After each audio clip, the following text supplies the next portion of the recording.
participle, a particle indicating contingent, post positive. What is that?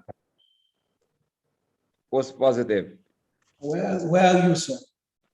Same place. Particle indicating post positive is what? Oh, okay. Post positive. I don't know, sir. That is below the words I sanctify. Yes, sir, but we were talking about post positive. So Read what it says there. okay, I sanctify, set apart. Eh? Participle indicate. No, particle indicating contingency post positive. Oh, well, you want me to give the Greek, sir? Yeah. I thought you were asking for the meaning of. Yeah, but this is the Greek word that is used whenever you are translating what is called post positive. Yes, sir. Yes, sir. And. Okay. Righteousness. Dikaiosune. Therefore. Dio. If, usually used with the subjunctive.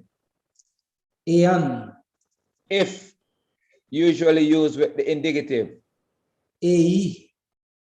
I, whether conjunction. If. If, yes, whether use the conjunction. Aite. Outside. Ezo. In order that. Ina. Hina. Witness testimony. Malturia. Where? Upu. Well, I drink. I drink. I drink Pinot. I go away. Hupago. Upago. Hupago. Upago. And Pharisee. Pharisaios. Pharisaios. Okay. Continue reading 24.2 for me. Yes, sir. Modes expressing potential action. Mode expresses the relation of the action of a verb to reality. Is the action actually taking place, or is it, well, is the action actually taking place, or is it only potential? This question introduces the two basic moods in any language, the real and the potential. Okay, let me ask you a question now. When it's a mood expresses the relationship of the action to a verb to reality. Okay? Yes, sir. And it says, we know what is mood. If you want to know what is mood, go back to 3.2. That is explained wrong there already in 3.2 in your book. Yes, sir. I don't think it's really so necessary, but just for emphasis sake, you look at that. Huh? Oh, yes, sir. Right. And then it says, is the action actually taking place, or is it potential? Yes, sir. Right. So it is talking about how many moods in Greek? How many moods? Yeah. True moods. Yes, sir. The How many? potential. Huh? How many? Two. Huh? Two. Two. And what are the two moods? The real and the potential. Right. The real and the potential. And which one is the real mood? Which one is the real mood? Yes. I don't know. Well, and which one is the potential mood?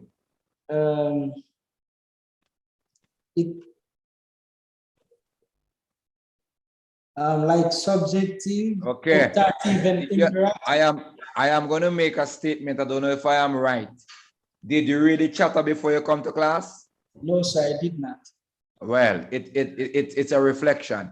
If you have read it, you would have known which mood is the real mood and which mood is the potential. And this is one of the things I always say to students. Before you come to the class, read the chapter. And when you read the chapter, it will make it much easier for you to what? Understand. Yes, sir. Okay? Yes, sir. All right. So the real mood is called the indicative mood. Yeah? Yes, sir. So we have present indicative, present active indicative. And the potential mood is the mood that does not deal with real action. And we have at least 4 or 3 potential mood mentioned in the Bible. In Greek, we have the subjunctive, which is potential. We have the imperative, which is potential. And we have the qualitative, which also is potential. Okay, so continue reading for me now. In the New Testament, Greek, there are 4 true moods. In the New Testament Greek, there are 4 true moods. One expresses real action. And that one is the indicative mood. Yes, sir. And 3 expresses potential action. Right. Subjunctive, optative, and imperative. Okay, so these are the other 3 that all of them deal with one kind of action, potential. So these 3 deal with potential action, meaning that the action is not taking place, but the indicative mood deal with real action, meaning that the action is taking place. Continue. Yes, sir. All of the verb forms studied thus far are in the indicative mood. The matter of real or potential action is considered from the viewpoint of the speaker or writer. Action which is viewed by the speaker as real is expressed by the indicative mood. This may or may not be true, but it is real to the speaker. For example, one might say, I am a great speaker. Whether the statement is true or false, it is real to the speaker and is in the indicative mood. Right, because a person might say he's a real speaker, but really he's not a real speaker. But the fact that he says he's a real speaker, that is expressing the indicative mood. Huh? Yes, sir. Okay, one might say, I'm a great preacher. But again, great preacher to whom? Might be a great preacher to himself. Might not be a great preacher to the rest of the brotherhood. You understand? Yes, sir. Continue. The potential moods express action which is viewed by the speaker or writer as possible, contingent upon certain conditions. Yeah, so the potential mood is based on certain condition. So it's not really taking place. Continue. Yes, sir. These moods state the action in varying degrees from reality. For English sentences demonstrate this principle. Indicative mood, the child wants. Okay, so therefore the action is really taking place. The child is running. Yes, sir. Or the child is eating, or the child is crying. The action is taking place. The child is studying. Action is taking place. Continue. Now, subjunctive mood. If the child wants, he will escape. Okay. The question is the child running? No, sir. It is based on certain condition. Will the child escape? It is based on certain condition. If the child runs, he will escape. If the guy do his homework, he will get a grade. For him to get a grade, he have to do his what? Homework. Yes, but he hasn't done his homework yet. Yeah? Continue. Yes, Here is the mood of moderate contingency, where the action is objectively possible but not reality. Optative mood, all that the child might want. The optative is the mood of strong contingency and expresses action not taking place, but which is subjectively possible. The optative is further removed from reality than the subjunctive. For practical purposes, this study will include very little of the optative since it occurs so seldom in the New Testament. Seldom. So that word stands for what, sir? It means what? Which one? Seldom. Seldom, it means it doesn't take place regularly or often. Oh, okay, sir. Thank you very much. Yeah. Now it says verb forms in the optative mood are in the chart in the back of the book. Right. Again, we can go back there and look at the verb form of the optative mood. Okay? Continue. Yes, sir. Imperative mood. One child. This mood expresses action which is volitionally possible and involves the exercise of the will. One person is attempting to exert influence. Exert. Yes, Exert. sir. Yes, sir. To exert influence on another to produce an action. Or, well, how remote this mood is from reality is determined by the authority of the one trying to induce the action. So, run, child. Okay. The question is, you know, they say that this is imperative mood. And the imperative mood is the mood that deals with a command. So you're giving the child a command, run. Okay? Yes, sir. But some says, well, that mood is not really taking what? That action is not really taking what? Place. But it's a little bit controversial to me somewhat. I understand, but sometimes people use this in the indicative mode as well. Have you seen that? How would you explain that, sir? Sometimes people use the expression run, child, not in the imperative, but in the indicative. Yeah? I'm not seeing. I'm confused. I'm lost. So let me go ahead and so think about that. Yes, sir.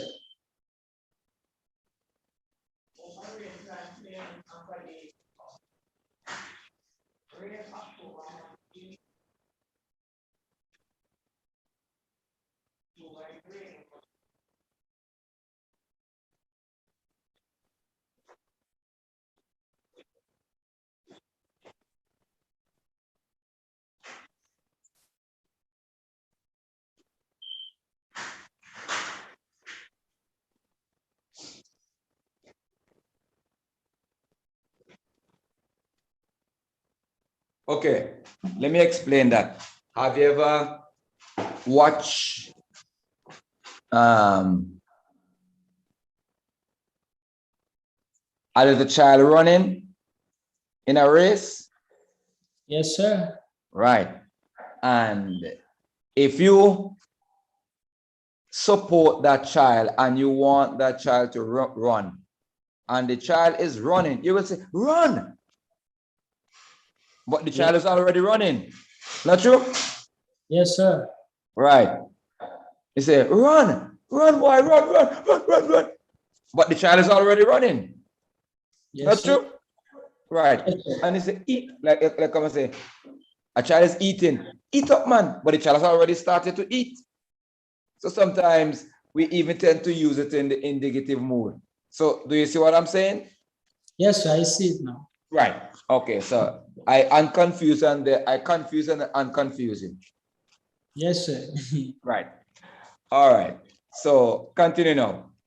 But mainly it is used in the imperative mood. In other words, the action has not yet started. So you say, run. Okay. But sometimes we use it in the indicative mode to say, well, the action has already started, but we want the child to run faster then. Not true? Yes, sir. Right. However, it still remain a comment. Yes. Continue. Forms of the subjective mood. The subjunctive is used extensively in the New Testament, but it appears almost exclusively in the present and aorist tenses. Okay, so the subjunctive, you have present subjunctive and you have aorist subjunctive. Okay? Yes, present subjunctive and you have aorist subjunctive. Continue. The perfect subjunctive occurs a few times. Formation of the subjunctive is the most regular of all the moods. English equivalents will not be given in the following paradigms because of the necessity of a context for correct translation. The discussion of the function of the subjunctive mood illustrates how to translate the subjunctive. Okay, continue. To form the subjunctive, attach the endings of the present subjunctive of luo. Observe groups 1 and 2 to see whether to attach the active or the middle or passive endings. As you study these forms, note the following. Okay, okay. And what are the endings of the present subjunctive? Do you know? Yes, sir. What are they? O, S, A, O, men, A, O, C. Those are the endings of the present subjunctive. Okay, continue.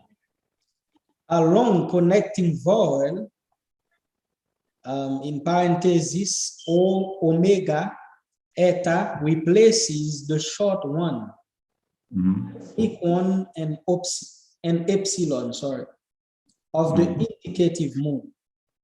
All subjunctive tenses use the endings of the present tense, and there is no augment even in the aorist. Okay. Remember, in the present active, the connecting vowel is O, omicron, and epsilon. While in the subjunctive, it is omega and eta. Okay? Yes. Yes. The connecting vowels. Continue.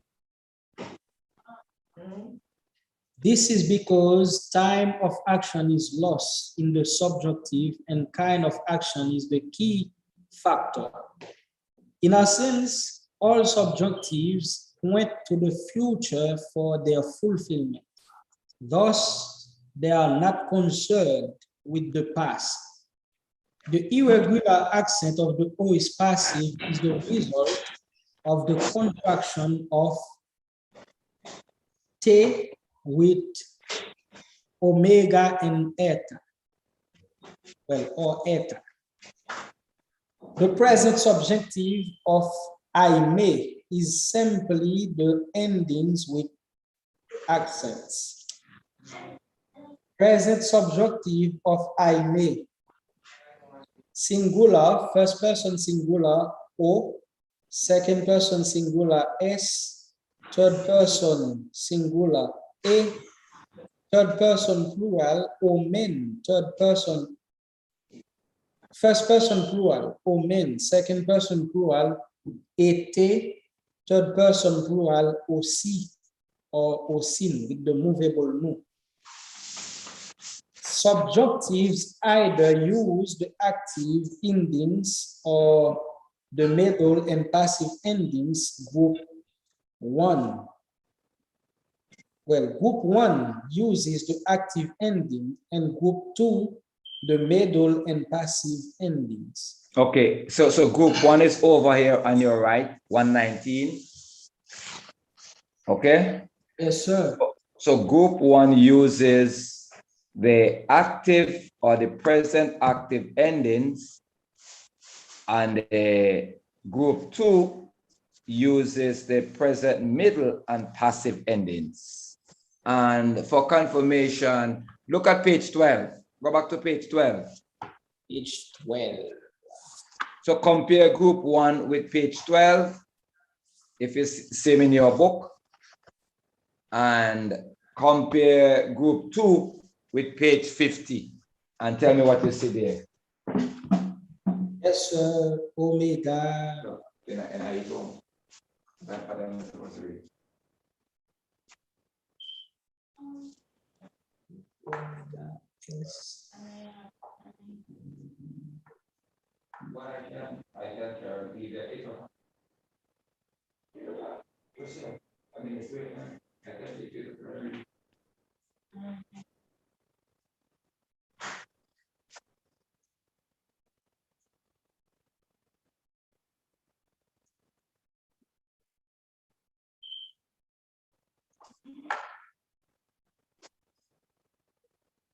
I'm saying,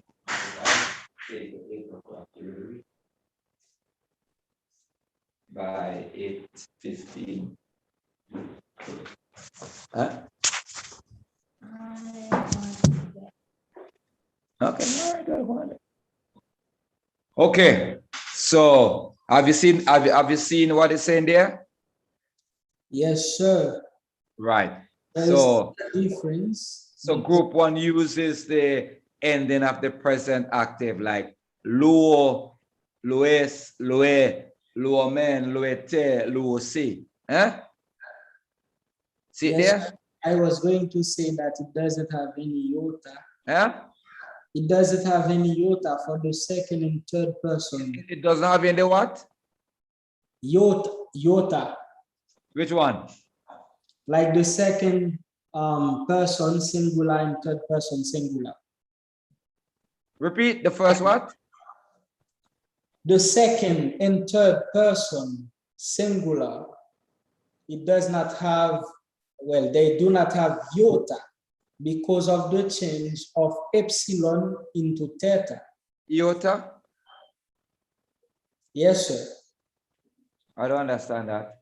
All right. In page 12. Oh, but remember, it's the ending they're talking about. It says if follow the pattern, the endings. Te, e, o, men, se. Yes, sir. Right. So the third person is Like the third person. it have the eta e still, but it is the long form, not the short form. Yes, while sir. while the second person doesn't have the EIS, but they have the S at the ending. Okay. Yes, sir. So it's really the third person, and almost the same thing. Okay. Omega is eta, and you have what?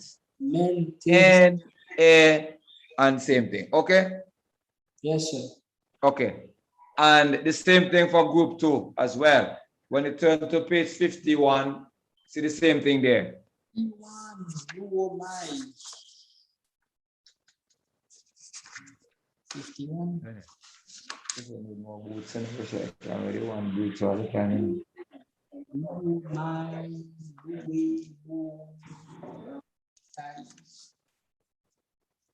Sure.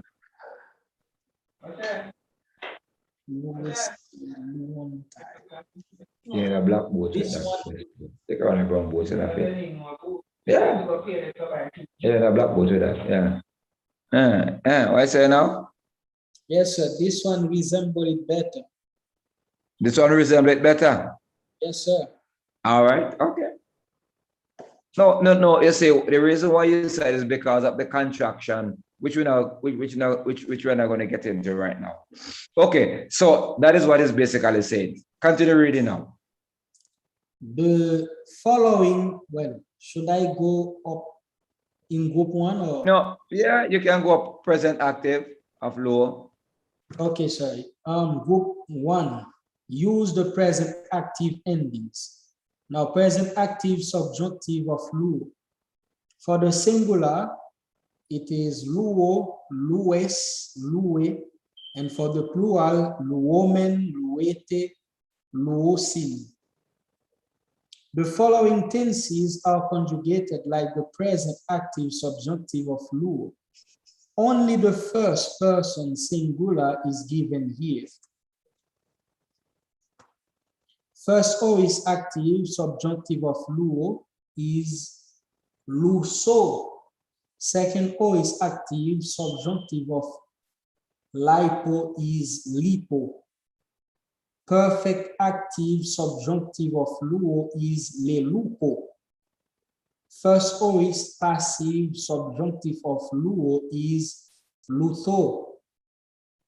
Second aorist passive subjunctive of lambano is labo. Now group 2. Use the present middle and passive endings.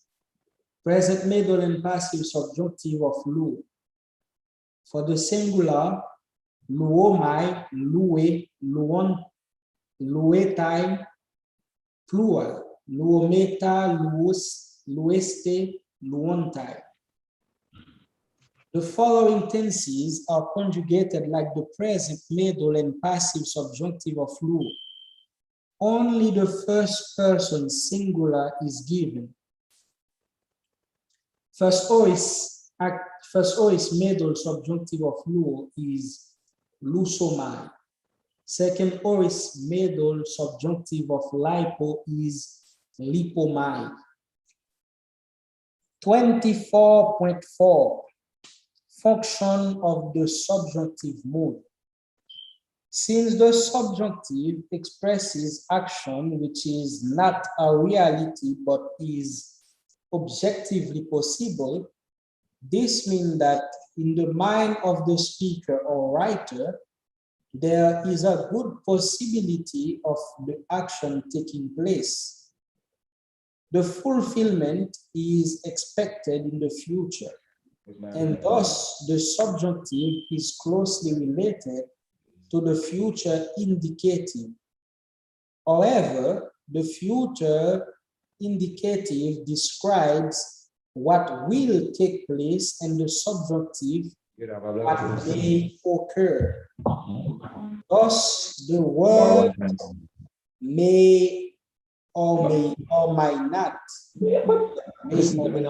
often appears in translating subjunctives.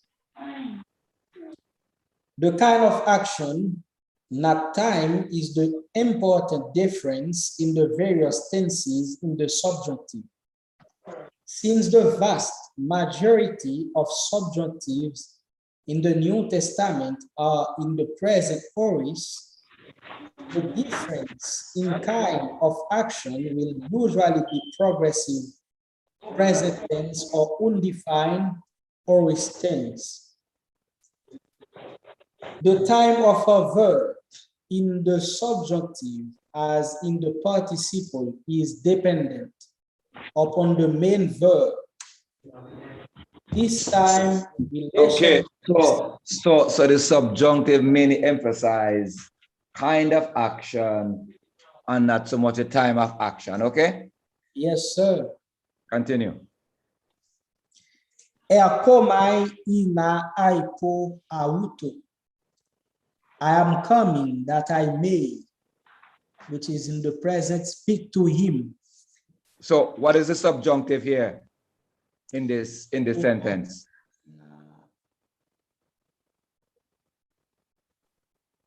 Eakomai. No, eakomai is present active. I am coming. It is aipo. Yes, sir. I wanted to say that, but I remember. Aipo is first person Okay? They have the same ending. So Yeah. Aipo is present subjunctive, first person singular. So I am coming that I may, notice the word, I may what? Speak to him. him. The action Yes, is sir. not really taking place. Okay? Yes, sir. Okay. The next one. Elton ina aipo auto.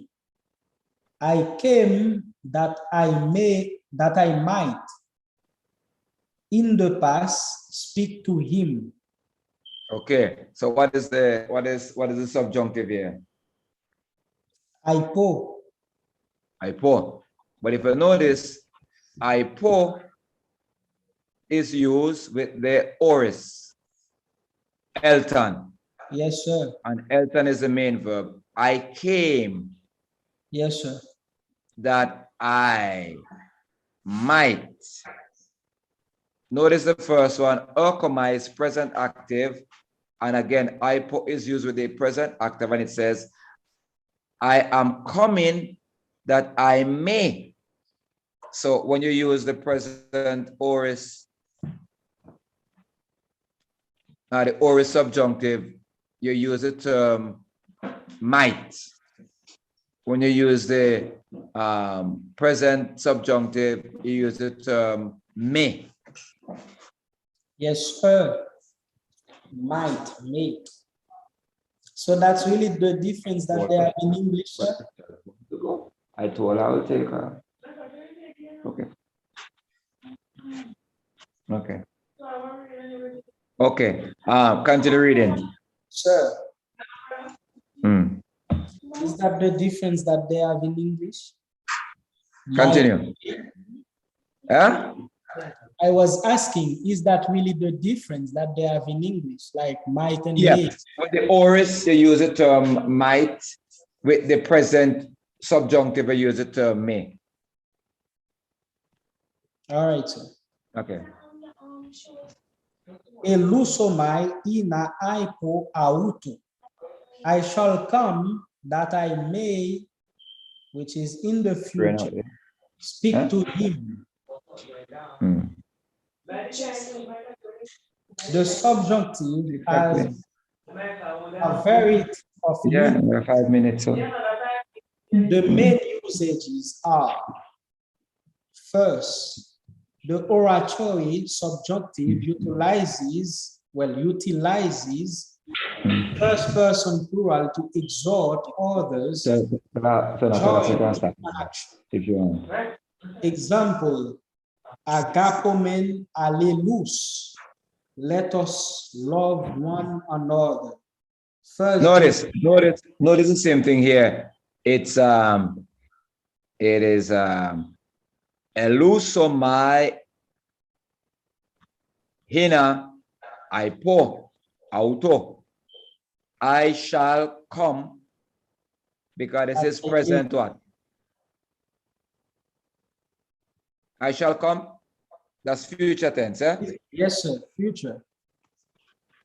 I shall come that I May. what? May. Yes, sir. Right. Continue. Now, the prohibitive subjunctive is the use of the second person aorist subjunctive, never the present, to express a negative entreaty or command. This forbids the beginning of an act and Claude be translated, don't ever or don't begin to. See lesson 24, verse 6. The deliberative subjunctive is used to express a rhetorical question where no answer is expected, or a real question which expects an answer.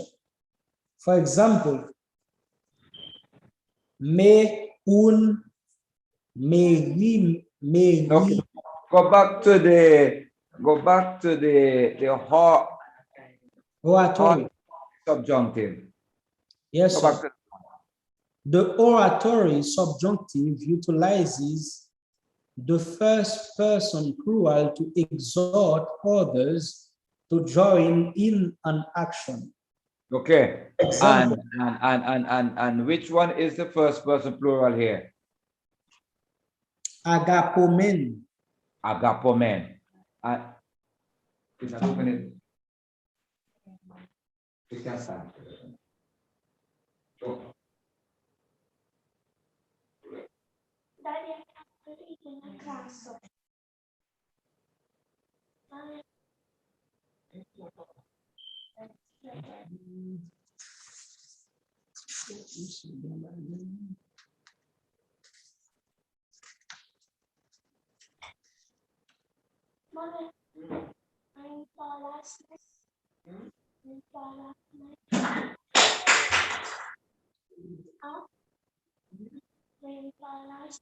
No.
Yes, sir.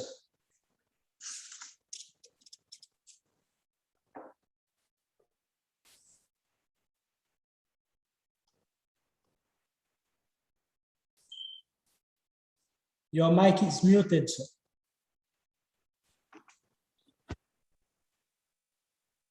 So you don't say we because it's first person plural. We would say we, like in present active. We'll say we in oris. Okay? But with the Yes. hortatory subjunctive, you will say let us. Okay? Yes, sir. Right. And then continue now.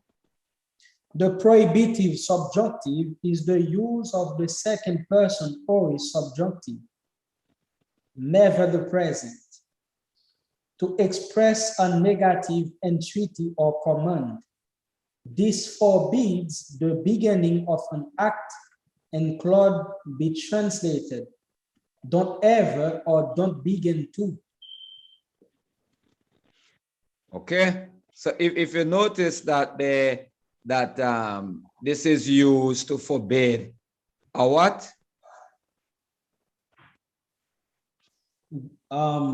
Well, to express a The negative. prohibitive subjunctive is the use of the second person Yes, aorist sir. subjunctive. Second person, not the first or the third, the second person. And this forbade the beginning of an action and could be translated, do not ever. Second person, you say you, okay? In the present active, you say you, but with the subjunctive, you will say what? Do not ever or do not begin to. Okay? So Yes. this one basically more or less stops an action. Yes, sir. Okay? It gives a command that you should not begin something. Yes, Okay? sir. Yes, sir. Okay, continue now. The deliberative subjunctive is used to express a rhetorical question where no answer is expected, or a will question which expects an answer. For example, wait a minute, sir. Please. For example, me, un, merimneste, legontes, ti, fagomen. fagomen. Yes, sir. E ti, piomen, e ti, peribalometa. So it is therefore, do not be anxious, saying, what shall we eat? Or what shall we drink? Or what shall we wear? Matthew 6:31. Right. Right. 4. The subjunctive is used to express emphatic negation. This construction employs the double negative u, me, which is much stronger than u alone with the indicative. It is often translated by no means or never. Example, u, me, aizelte, eis, ten basilean, ton uranum. By no means will you enter into the kingdom of heaven. Matthew 5:20. If you notice that the subjunctive is used to express emphatic negation, and this construction employs the double negative. And what are the double negative here in this sentence?